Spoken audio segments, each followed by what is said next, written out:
Assalamualaikum warahmatullahi wabarakatuh. Apa khabar semua jiran-jiran di komuniti Ayuh Sutera? Mudah-mudahan semuanya dalam keadaan yang sihat, selamat, dilindungi oleh Allah hendaknya. Cikgu nak ambil kesempatan nak berkongsi sikit pengalaman dengan jiran-jiran semua, ya. Kalaulah ditakdirkan, ya, kita ni dapat perkabaran bahawasanya kita ataupun ada ahli keluarga yang positif, dapat saja berita kita positif, kadang-kadang kita tidak dihubungi serta-merta oleh pihak PKD. Apa perlu kita buat? Perkara pertama, kita terus kuarantin dulu dalam bilik, duduk dulu dalam bilik, ya? Dan dalam tempoh waktu yang sama juga kita hubungilah pihak PKD dan maklumkan bahawasanya kita alamat sekian, rumah sekian, kita telah pun disahkan positif. Biasanya dia akan tanya kita dapat pemakluman itu melalui apa? Kita maklumlah sama ada melalui surat kita telah dikenal pasti positif atau melalui SMS. Dari situ nanti pihak PKD akan tentukan siapa kontak-kontak rapat kita. Jadi kita dekat situ nanti kita kalau boleh kita tak perlulah kita nak sembunyi dan sebagainya. Macam cikgu bagi tahulah saya dah pergi ke sekolah. Dekat situ ahli keluarga sudah tentulah jadi kontak rapat kita.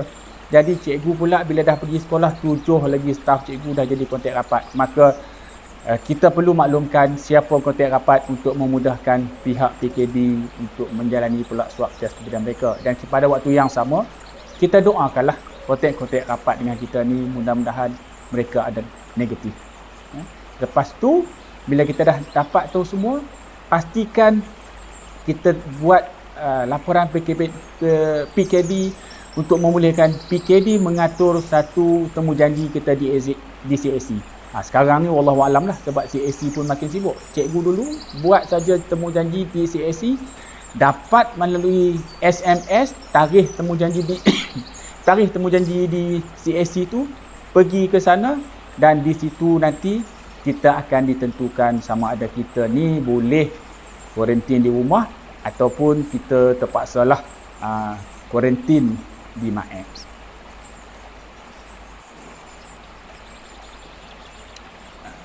Bila di CAC nanti, bila kita dah ditentukan sama ada kita ni pergi ke pintu kanan, MAEPS lah tu, atau kita pergi ke pintu kiri, baliklah kuarantin kat rumah. Jadi kalau ke MAEPS tu, cikgu tak dapatlah nak kongsi pengalaman sebab anak cikgu saja ke MAEPS. Cikgu kuarantin di rumah.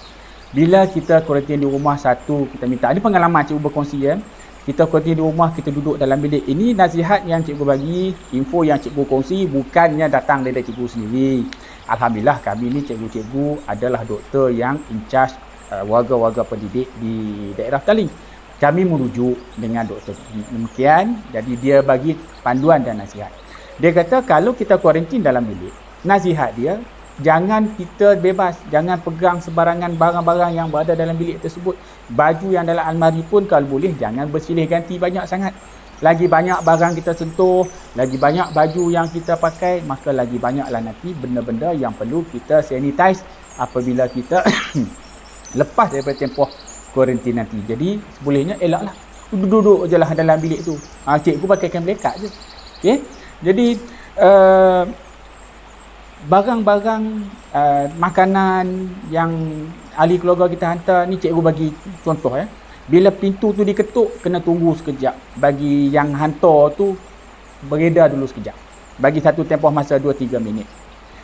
Buka makanan tu, kita dah masuk dalam, kita ambil, kita makan semua. Ini ikut pengalaman cikgu yang di panduan dan nasihat yang diberikan. Kita selesai dah makan tengah hari tadi, letak balik depan pintu tu, malam nanti baru anak cikgu ambil. Yang makan malam tu pula, pagi besoknya baru anak cikgu ambil.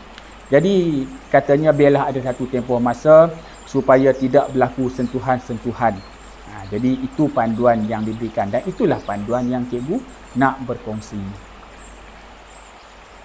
Jadi masa kita kuarantin dalam bilik itu, bekalan-bekalan yang sepatutnya letaklah, bukan bekalan makanan, Panadol ke, ubat batuk ke, letak siap-siap. Kita rasa badan kita lain macam, maka kita ambil lah. Sebab kita kena lapor pula ke Selangkah sebelum pukul 1 dan selepas pukul 1 bagaimana tahap kesihatan kita. Jadi kita rasa tak sihat saja, kita ambil. Cuma Satu, cikgu nak berkongsi, ini pesanan daripada pihak CSC. Dia kata walaupun dah kita kuarantin di rumah, kalau ditakdirkan kita tiba-tiba ditakdirkan masalah kesihatan datang pada waktu itu, kita kena maklumkan telefon saja ke ambulans. Dia kata satu perkataan disebut, kita kena maklumkan kita sedang kuarantin kendiri positif COVID. Jangan nak cerita panjang-panjang. Kita sebut saja yang itu, maka ambulans akan datang dengan kadar segera. Ini cikgu nak pesan. Sebab dia kata jangan kita nak cerita banyak. Sebut terus, kita sedang kuarantin kendiri positif COVID. Segeralah mereka akan hadir. Jadi, air kelapa tu jangan cakap lah 2 hari sekali cikgu minum air kelapa. Air kelapa, tambah garam sikit, tambah limau sikit. 2 hari sekali kita ambil. Itu pun ikhtiar kita juga. Dan yang terakhir ni sikitlah cikgu nak kongsi. Ini kita rasa atas rasa tanggungjawab lah ya. Pengalaman kami di sekolah. Kadang-kadang kita pelik ya. Kenapa kes ni macam tak habis-habis makin naik. Kalau kita tengok balik. Ini cikgu kami ambil pengalaman kami. Ada kes-kes yang berlaku. Mak ayah tengah kuarantin. Tak tahu lagi pun keputusan positif negatif. Anak dah dihantar ke sekolah. Lepas tu pula kadang-kadang tu dah tahu keputusan dalam tempoh kuarantin, anak hantar juga ke sekolah. Lepas tu ada pula kes ni, dah pakai gelang pun, sembunyi bawah jam, lengan panjang, tutup. Tiba-tiba kawan-kawan tahu, punah ranah haru biru sekolah. Jadi rasanya kalau kita nak salahkan orang, kadang-kadang kita kena tengok juga diri sendiri. Maka ni nasihatlah daripada kami AJK Ayu Sutera untuk semua sahabat, jiran-jiran komuniti Ayu Sutera. Maksudnya tanggungjawab lah yang paling penting sekali. Kita jangan nak salah orang, kita tengok diri kita sendiri dulu.